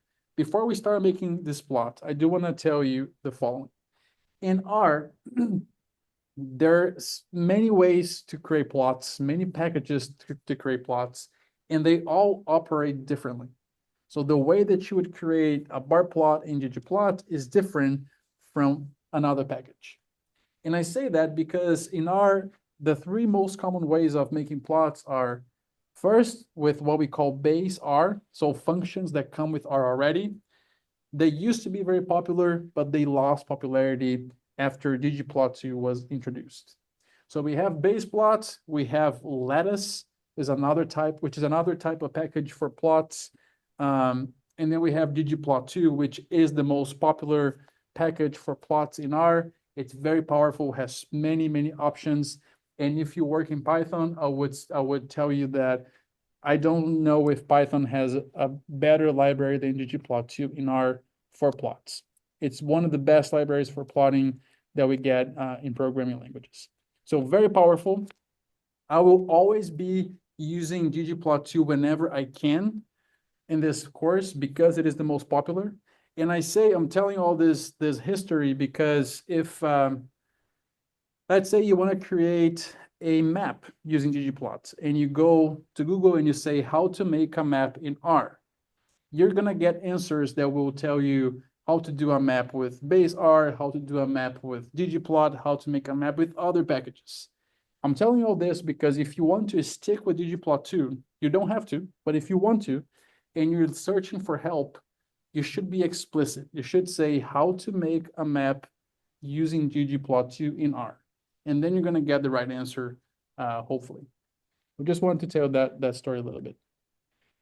All right, so let's go ahead and create our first plots. The way that we create ggplots is we start calling the function ggplot. So the package name is ggplot2, the function name is ggplot. Here, the first argument is going to be data. So data equals intro, right? Because our data that we want to plot is in an object called intro. Let's give it a comma and hit return just to break line and make it more readable. The second argument is called mapping. This argument here is where we're going to specify what goes on X, what goes on Y, and so on. However, to do that, we have to call another function that is AES. It stands for aesthetics. So we're determining here the aesthetics of this plot, how it's going to look like. Inside of AES, you say X equals to name. And notice I'm saying name here because this is the name of the column that I want to use. The column is called name. That's why name is going here.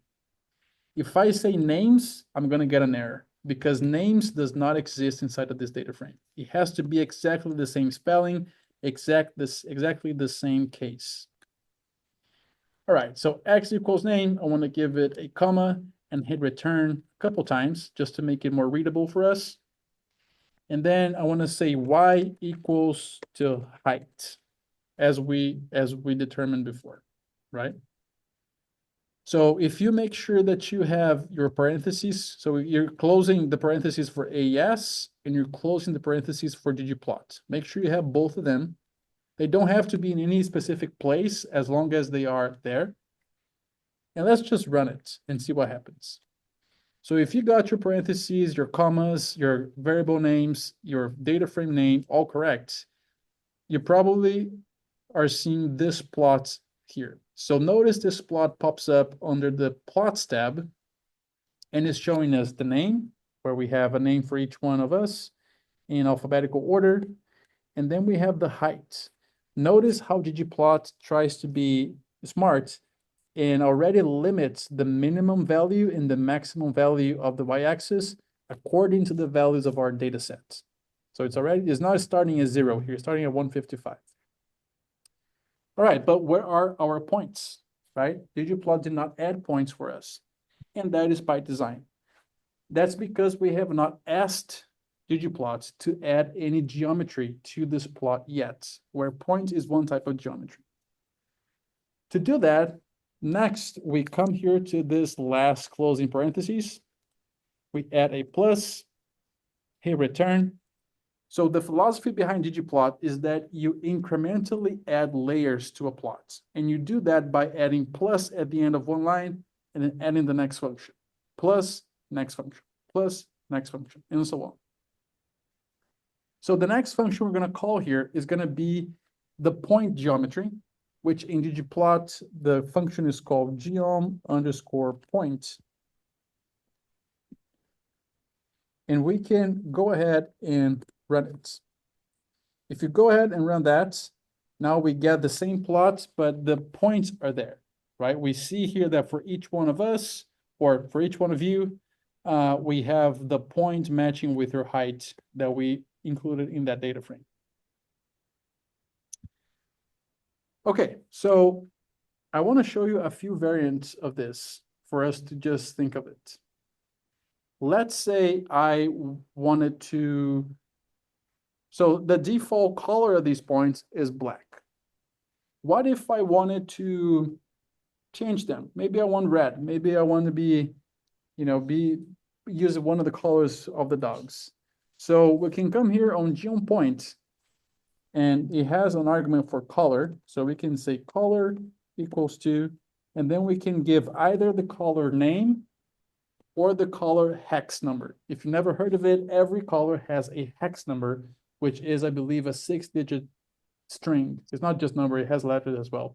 But it's a six character string that determines the color, specifically the color that you want. We're not really interested in being very specific with the type of red. So I'm just going to open and close quotation marks and say red. And you know that it identified the color that you are given if it changes the color of the text to that color. If we go ahead and do that, notice what happens. Every single point now is red. It has changed the color of every single point to a fixed color of red. All right, I mean, we are able to change things a little bit, but really what would be really useful for us is if we color each point according to your favorite crop, and each crop had a color, right? In ggplot, the way that we do that is, so this mapping argument and calling the AES function, it exists for the ggplot function, but also for the geoms, in this case, GeoPoint. So if we come here, I'm just gonna add a comma, a return. I'm gonna call the argument mapping. I'm gonna call the function AES for aesthetics. I don't have to say X and Y anymore because I already said that at the top level, at the ggplot level. However, I do want to assign a variable to an aesthetics, which in this case, that aesthetics is going to be color. It could be color, fill, size, transparency. I think there are some others that I'm missing here, but it could be different aesthetics related to that. We're going to change the aesthetics color. So I want to say color equals to, and instead of giving a color name, I'm going to give a column name, a column from our data set. So that column is called FevCrop. Also, when you do this, I do want to ask you to just delete this first part because we don't want to give a fixed color for everything. We want color to change according to a column, according to favorite crop. So if you run this, look at what happened. GeoPoint went into our data set, went into that column FevCrop, and looked for all the different levels that it had. And for each one of those levels, it already assigned a default predetermined color that it colored the points for us and already created a legend for us. This all happened because we specified that we wanted the color to be mapped to the FevCrop column, and this was done inside the AES function. If I'm going to just do a quick test for you to see. I'm going to comment this off, and I'm just going to come back here to say color equals FevCrop outside of AES. So just inside GeoPoint. If I say this, it's going to give me an error. It did not find it. If I'm specifying outside of AES, it has to be a value and a fixed value of that color. So it could be green, it could be black, it could be whatever, but it has to be a color name, and it's just one for everything. Every time you want to map a aesthetics of the plot, like color, fill, transparency, size, to a column and the values under that column, it has to be specified inside AES, the AES function that stands for aesthetics. All right? Just wanted to make that clear. So if we go back and run this again, this is the plot that we see. And something that was cool that did not happen this morning in the other class was that today we had two people that responded to the same crop. Although I think Paulie said maize and Luke said, I think, was it Luke? Yeah, no. Yeah, and Luke Yeah, said, Luke. but I coded, Yeah. right? I coded both. So you see that for both Luke and Paulie, they have the same color because they have maize for both of them. And then everyone else has their own color because your favorite crop was only you said that favorite crop. All right. So I want to show you, let's see, we still have 4 minutes. So maybe we're not going to get to the end of it.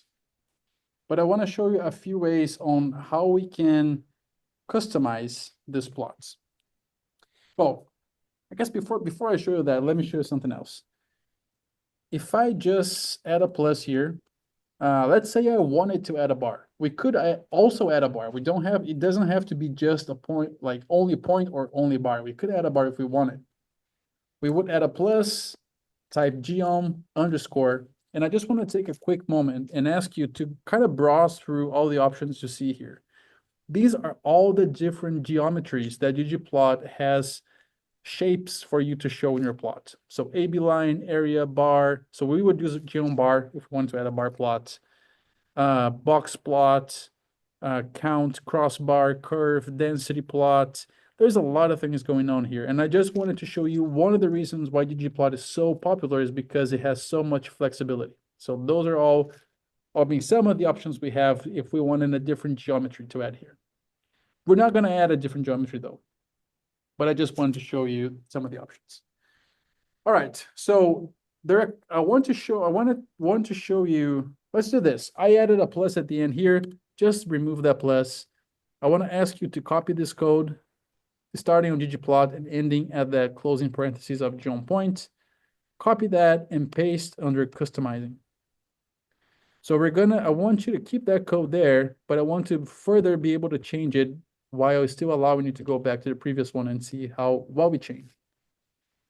So there are many ways to customize this plot. I want to show you two somewhat easy ways to customize your plots.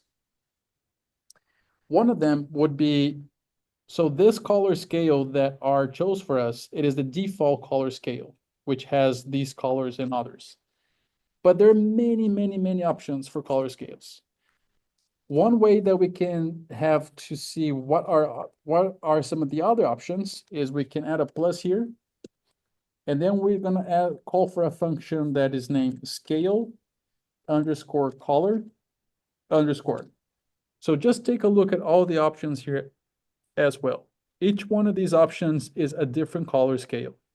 I want us to use Viridis. Viridis D. D stands for discrete because we're assigning color to favorite crop. Favorite crop is a discrete variable, it's not numerical. And Viridis is a colorblind friendly color scale. So that's why I want to use Viridis here. So if we just choose that, so scale underscore color, because we're changing color. If we were changing fill or maybe size or something else, then it would be scale underscore fill or maybe underscore scale underscore size, something else. But scale color Viridis D for discrete. If we run it, now we get a different color scale that is colorblind friendly. All right. And then lastly, I know we just are at the hour, but I just want to take 2 more minutes if you can. So we're just with a scale color Viridis D, we're just changing the color scale used to coloring the points, nothing else. Everything about this plot, from the background, the gray background, the white lines, the font size and the font type of everything you're seeing, everything here can be edited in ggplot in different ways. One very quick way for you to change the theme of this plot, how it looks like, is you can come here, add a plus, hit return.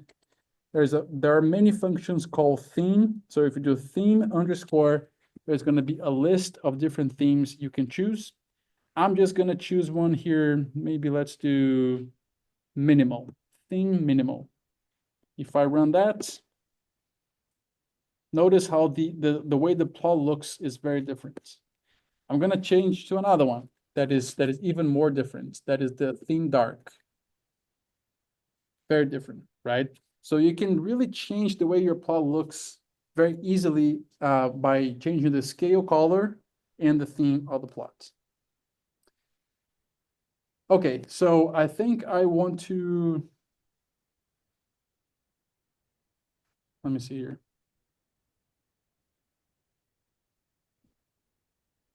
No, I want to finish this. We just a couple minutes and we finish. So we have this plot. It's far from being publication ready, far from it, right? If we were doing a figure for a paper, we would have to change a lot of things to make this really sharp and really nice. But let's say for now, I'm okay with it. I want to export this file, export this plot to file. In R, and when we're using ggplot, there's a function called ggsave that if you open and close quotation marks and you hit tab, well, in this case, it's just telling us what is in the folder of the script, which is just the script itself. So we know at least that we are in that folder. So we can come here, just delete all the text, and let's just give this a name. I want to call this plot1, and then we give the extension of it. I want it to be a PNG file, okay? So if we just use ggsave and run this, it told us in the console that saved with an image in 5.37 by 4.29 inches image. If you come here on the files tab, it's showing it right there. If you click on that, it's going to show the plot. This is how the plot looks like on file. At this point, you could include this in a presentation, in a poster, in a paper. All right, so I do want to introduce the assignment for today. You're going to have until the beginning of next class to submit it. But really what I want you to do is to play around. I want you to play around with scale color. I want you to explore the available options and choose a scale color different from the one we used in class. The one we used in class was Viridis D. I want you to use a different one, play around with a few of them, and then choose one for you. Then I want you to play around with the theme. I want you to choose a different theme from what we use in class. Explore those options, see which one you like the most. Maybe you already find a favorite one for your own research afterwards. Play around with theme, just choose a different theme, and use one that is different from the one we use in class. So again, in class, we use scale color Viridis and theme dark. Choose two different ones than those. And then use ggsave again to export that as with the name plot A1 and then your last name. So here you're going to say plot A1, underscore A1, and then your last name. Okay? So we're going to save this to file. And then I want you to upload this to a GitHub issue that I'm going to open that's going to be called assignment 1. So again, you have until the beginning of next class to do this. It's very simple. It's very straightforward. You're probably going to spend 5 minutes doing it. It's just to get you playing a little bit with ggplot and some of the ways you can customize. All right, so before we depart, I just want to ask you to hit the save button to save your script. You're going to see that if it has unsaved changes, the color looks to like a bluish gray. Once you save, it turns white, the name of the file here. So do that before you close R.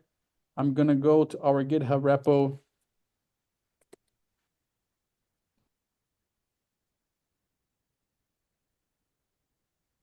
All right, so I'm coming to our GitHub repo and I'm gonna do two things. I do not expect you to do your assignment right now. If you want to, you're welcome to. I'm gonna already open here assignment 1. So here I want you to basically bring in the exported plots that you created. And remember, it has to have a different scale, color, and theme than in class. If you give it the same, you're gonna lose points. Don't do that. It's very easy to do it right.